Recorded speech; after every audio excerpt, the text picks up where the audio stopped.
The Magic Faraway Tree by Enid Blyton. Chapter 16. The Land of Goodies. The four children were rather naughty over the next few days. Rick and Joe quarrelled, and they fell over when they began to wrestle with one another and broke a little table. Then Beth scorched a tablecloth when she was ironing it, and Franny tore a hole in her clothes when she went picking blackberries. "Really, you are all very careless lately," said their mother. "Joe, you will mend that table as best you can. Rick, you must help him. And if I see you quarrelling like that again, I shall send you both to bed at once. Franny, why didn't you put on your old clothes when you went to pick blackberries as I told you to? Now you're going to have to mend your clothes and do it properly." Beth had to wash the tablecloth carefully and try to get the scorch marks out. "Oh my, it's a real pity all these things have happened this week," groaned Joe to Rick as the two boys did their best to mend the table. "I'm afraid the Land of Goodies will come and go before we get there. I daren't ask Mother and Father if we can go off to the Faraway Tree. We've been so careless, they're sure to say no." "Oh, Moonface and the others will be wondering why we didn't go," said Beth, almost in tears. And they were. The Land of Goodies had come, and a delicious smell kept coming down the ladder. Moonface waited and waited and waited for the children to come, but they just didn't. Then he heard that the Land of Goodies was going to move away the next afternoon, and he wondered what to do.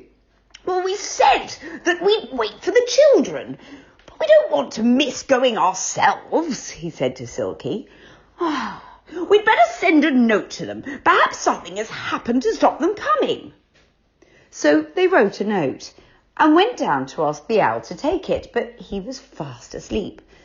So they went up to the woodpecker, who had a hole in the tree for himself, and he said he would take it. He flew off with it in his beak, and he soon found the cottage and tapped on the window with his beak. "Oh, a lovely woodpecker!" cried Joe, looking up. "Can you see the red on his head? Oh, look, he's got a note for us." He opened the window. Mother was there in the same room as the children, and she looked up very surprised to see such an unexpected visitor. Joe took the note. The bird stayed on the windowsill, waiting for an answer. Joe read it and then showed it to the others. They all looked rather sad. It was dreadful to know that the lovely Land of Goodies had come and was going to go so soon, and they couldn't visit it. "Tell Moonface we've been in trouble and can't come," said Joe. The bird spread its wings, but Mother looked up and spoke. "Wait a minute," she said to the bird. Then she turned to Joe. "Read me the note," she said. Joe read it aloud. "Dear Joe, Beth and Franny and Rick, the Land of Goodies is here and goes tomorrow. We have waited and waited for you to come. If you don't come tomorrow, we shall have to go by ourselves. Can't you come? Love from Moonface, Silky and Saucepan." "The Land of Goodies?" said Mother in amazement. "Well, I never did hear of such funny things. Well, I suppose there are lots of nice things to eat there, and that's why you all want to go. Well, you have been in trouble lately, but you've done your best to put things right. I tell you what, you can go tomorrow morning." "Mother! Oh, Mother, thank you!" cried the children. "Thank you, Aunt Polly," said Rick, hugging her. "Oh, how lovely!" "Now, tell Moonface we'll come as soon as we can tomorrow morning," said Joe to the listening woodpecker. He nodded his red splashed head and flew off. The children talked together, excited. "I won't have any breakfast," said Beth. "It's not much good going to the Land of Goodies unless we're really hungry." "Oh, that's a good idea," said Rick. "I think I won't have any supper tonight either." So when the time came for the four children to set off to the enchanted wood, they were all terribly hungry. They ran to the faraway tree and climbed up it in excitement. "I hope there are donuts," said Joe. "I want chocolate mousse," said Beth. "I can't begin to say the things I'd like," said greedy Rick. "Well, don't," said Joe. "Save your breath and hurry. You're being left behind." They got to Moonface's and shouted loudly to him. He came running out of his treehouse in delight. "Oh, good, good," he cried. "You are nice and early. Silky, they're here. Go down and call old Saucepan. He's with Mr. What's-his-name. I'm sure Saucepan would like to come too. It wasn't long before 7 excited people were climbing up the ladder to the land of goodies. How they longed to see what it was like. Well, it was much better than anyone imagined. It was a small place, set with little crooked houses and shops, and every house and shop was made from things to eat.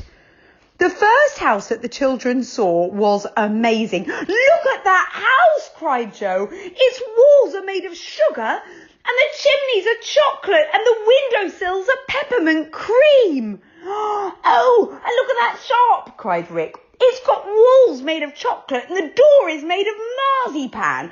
And I'm sure those windowsills are gingerbread.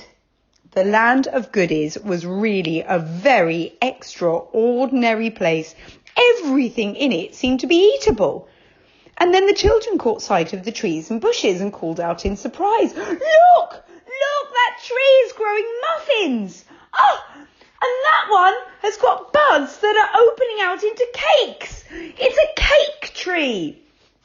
Oh my gosh, and look at this little tree here. It's growing big, flat, white flowers like plates. And oh my gosh, in the middle of the flowers, it's full of ice cream.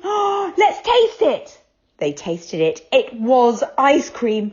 There was another small bush that grew clusters of curious-looking fruit, like flat berries of all colours. And will you believe it? When the children picked the fruit, it was actually little lollipops, all neatly growing together like a bunch of grapes. Oh, lovely, said Joe, who liked lollipops very much. Gosh, look at that white fence over there. Surely it isn't made of marshmallow. But you know it was. The children tore off pieces from the fence and munched the marshmallow. It was the nicest marshmallow they had ever tasted. The shops were full of things to eat. You should have seen them. Joe felt as if he would like a hot dog, and he went into a hot dog shop.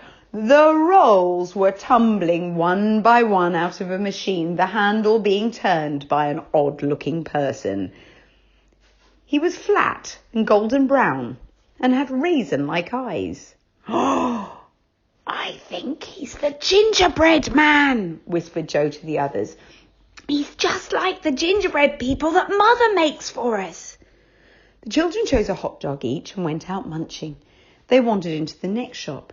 It had lovely big cakes set out in rows. Some were yellow, some were pink and some were white. Oh, what's your name, please? Asked a funny little woman there, looking at Beth, who'd asked for a cake. Beth, said the little girl in surprise. And there in the middle of her cake, her name appeared in pink sugar letters. Of course, all the others wanted cakes too then, just to see their names come. Oh, we shall never be able to eat all these, said Moonface, looking at the 7 cakes that had suddenly appeared. But you know, they tasted so delicious that it wasn't very long before they'd all been eaten. Into shop after shop went the children and the others, tasting everything they could see. They had tomato soup, poached eggs, ginger buns, chocolate fingers, ice creams, and goodness knows what else. Well, I just can't eat anything more, said Silky at last. I've really been very greedy. Oh, I'm sure I'll be ill if I eat anything else. Oh, Silky, said Rick, don't stop. I can go on for quite a long time yet. Rick, you're greedy, really greedy, said Joe. You ought to stop. Well, I'm not going to, said Rick. The others looked at him. You're getting very fat, said Joe suddenly. You won't be able to get down the hole. You be careful, Rick.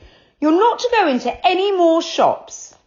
All right, said Rick, looking sulky. But although he did not go into the shops, can you guess what Rick did? Can you? Well, can you remember where else the food was? Was the food just in the shops? No, it wasn't. And Rick saw one of the windowsills. He broke off some of it and ate the gingerbread. And then he took a knocker from a door. It was made of peppermint, and Rick sucked it in delight. The others had not seen him do these things, but the man whose knocker it was did see him. He opened his door and came running out. "Hey! Hey!" he cried angrily. "Bring back my knocker at once, you bad, naughty boy!" And that is the end of that chapter. Oh my gosh, what a place to leave us. Okay, so if you were now walking around, you've been told you couldn't eat anything more. Did you hear anything in that description that made you think you wouldn't be able to resist it?